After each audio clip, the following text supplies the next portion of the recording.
mines was life-changing. I met my husband, had my first child, made all of my best friends, and got to work on research that I feel like was extremely impactful. I connected with a mines alum at BP, and she said, you have to come to mines. This is the place that you need to be. I knew that I wanted to do my master's degree pretty soon into coming to mines, so I worked with my advisor and we figured out how to set up the 4+1 combined degree. So I was able to start taking master's classes like as soon as my junior year, really kind of get into those higher level electives, learn a lot more, and they even apply it into my undergrad classes. And my research focus is on forecasting river temperatures everywhere, including areas where we don't have local observations.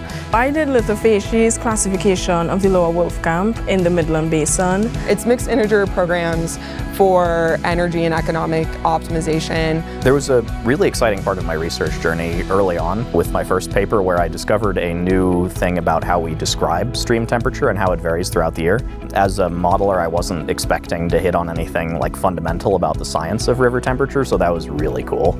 I come from a culture which has a very similar, warm, close-knit community, and I feel that way as well at mines. You can feel that people care about engineering for the sake of engineering, and I think that really stands out. I've been finishing up my PhD with a newborn, which has been wild,